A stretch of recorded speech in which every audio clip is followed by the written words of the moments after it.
지난 2020년 새해가 시작된 지 얼마 되지 않았을 무렵 중국에서 발생한 보건위기가 전 세계에 확산되기 시작하자 당시 일본 총리였던 아베 총리는 매우 황당한 입장을 발표하고 나섰습니다. 이는 신종플루에 쓰이던 아비간이 보건위기에서도 탁월한 효능을 나타낸다며 아베 총리가 후생 노동상에게 아비간을 적극적으로 사용하라는 지시를 내렸기 때문입니다. 또한 아베 총리는 지난해 3월에 이뤄진 트럼프 대통령과의 전화회담에서도 미국 정부를 상대로 아비간을 사용해달라는 로비를 벌였다가 미국 매체에 의해 들통나기도 했었는데요. 하지만 당시 아베 총리가 야심차게 추진했던 계획은 곧바로 국제사회로부터 큰 비판에 직면해야 했습니다. 바로 일본 정부가 객관적인 임상자료나 연구성과 없이 무턱대고 사용 지시를 내림으로써 일본의 의료진들을 비롯해 국제사회가 보건위기를 대응해 나가는 데 있어 오히려 혼선만 더 가중시켰다는 것입니다. 특히 해외 주요 매체들은 아베 총리의 이 같은 성급한 결정에는 당장 개최를 코앞에 두고 있던 도쿄올림픽을 성공적으로 치러야 한다는 조급한 마음과 더불어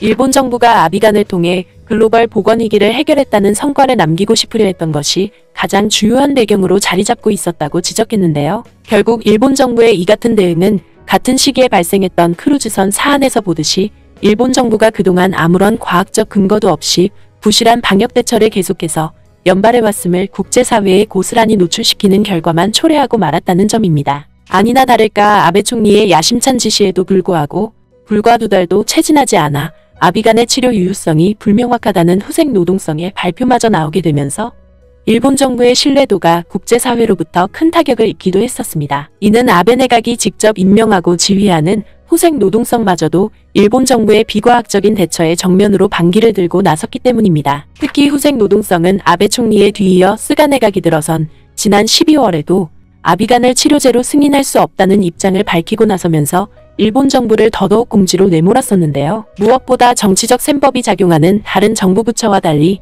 전문가들의 분석과 조언을 바탕으로 관련 대책을 내놓을 수밖에 없는 후생 노동성의 입장으로서는 아비간 사용을 도저히 승인할 수 없었던 것입니다. 그도 그럴 것이 무려 만명에 달하는 투여 대상자에게서 아무런 효과도 나타나지 않았을 뿐만 아니라 일본 정부가 효과와 안전성을 충분히 확인하지 않은 채 사용허가 방침을 언급하는 것은 잘못이라는 일본 보건 전문가들의 비판이 쇄도했었다는 점에서 후생 노동성의 이 같은 입장은 어찌 보면 당연하다고 볼 수밖에 없었던 것입니다. 하지만 스가 내각은 이러한 소동에도 불구하고 전문가들의 조언을 적극적으로 수용하기보다는 오히려 또다시 정치적 판단을 통해 계속해서 자가당착의 대응을 펼치고 나서면서 일본 국민들의 비판이 끊이질 않고 있는 상황입니다. 그리고 이러한 과정에서 우리가 눈여겨볼 것은 한국과 일본의 상황이 매우 극명하게 대비되면서 일본 정부의 탄식이 더욱더 늘어나고 있다는 점입니다. 이는 일본의 상황과 달리 한국 기업이 개발한 치료제에 대해서 연일 국제사회의 환호와 극찬이 잇따르고 있기 때문입니다. 특히 최근에도 한국산 치료제를 적극적으로 도입하고 나선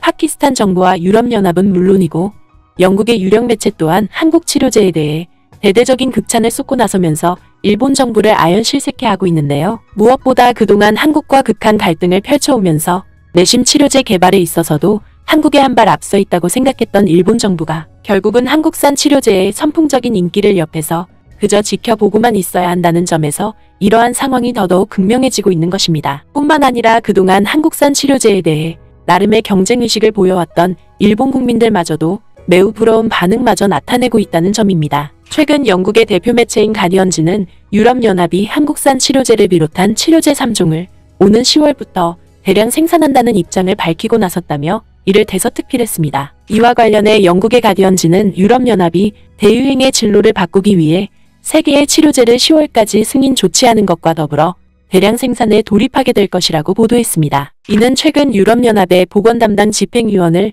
역임하고 있는 스텔라 키리아키도 위원이 관련 내용을 발표했다는 것입니다. 그리고 가디언지는 이와 관련된 유럽연합의 세부 조치 내용도 함께 보도했는데요. 먼저 임상시험을 위해 9천만 유로의 예산을 초기에 집행하고 생산량 증대를 독려하기 위해 치료제 생산 기업들에게 4천만 유로가 지원될 것이라고 보도했습니다. 뒤이어 가디언지는 오는 10월에 승인되는 3개의 치료제 외에도 연말까지 2개의 치료제가 추가적으로 유럽연합의 목록에 오르게 될 것이라고 보도했습니다. 뿐만 아니라 유럽의약품청이 작성한 57개의 후보 목록 중에서 최종적으로 선정된 5개의 치료제는 유럽연합에 소속된 회원국에서 전량 생산될 예정이라는 것입니다. 그리고 영국 매체는 유럽연합이 오는 10월까지 대량 생산을 목표로 두고 있는 3개의 치료제와 관련해 구체적인 이름도 함께 공개하고 나섰는데요. 이는 미국의 리제네론과 일라의 릴리를 비롯해 한국의 셀트리온이 유럽의약품청의 명단에 올랐다는 것입니다. 특히 영국 매체는 한국의 셀트리온 치료제와 더불어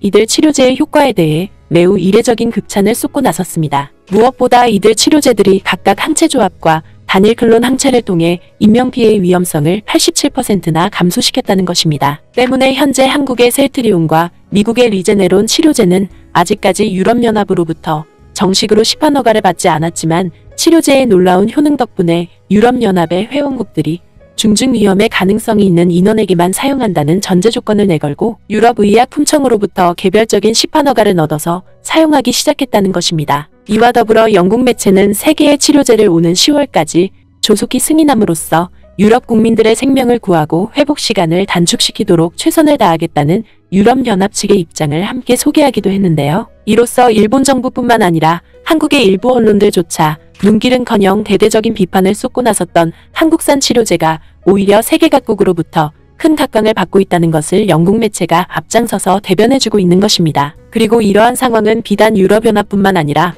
파키스탄에서도 한국산 치료제를 본격적으로 도입하고 나섰다는 소식마저 발표되면서 일본 정부를 곤혹스럽게 하고 있는 상황입니다. 그도 그럴 것이 지난 5월 10일 일본의 대표 포털인 야후재팬에 파키스탄 정부가 셀트리온이 출시한 레키로나를 전격적으로 도입하고 나섰다는 소식이 알려지면서 일본 네티즌들의 부러움과 탄식이 이어지고 있기 때문입니다. 이는 파키스탄 국방부가 자국의 군인들에게 사용할 목적으로 파키스탄 국방부 산하의 국영기업을 통해 셀트리온의 레키로나를 10만 바이럴이나 수입하고 나섰다는 것입니다. 특히 이러한 보도는 비단 일본 매체들뿐만 아니라 대만 매체는 물론이고 베트남 매체들 또한 한국산 치료제의 글로벌 진출을 대서특필하고 나서면서 그동안 아비간을 통해 일본의 위상을 드높이려던 일본 정부의 필사적인 노력이 끝내 한국 기업의 앞선 행보로 인해 수포로 돌아가게 됐다는 점입니다. 뿐만 아니라 도쿄올림픽 취소 위기까지 내몰릴 정도로 사면초가에 내몰린 일본 정부가 현재의 위기를 극복할 수 있는 유일한 희망은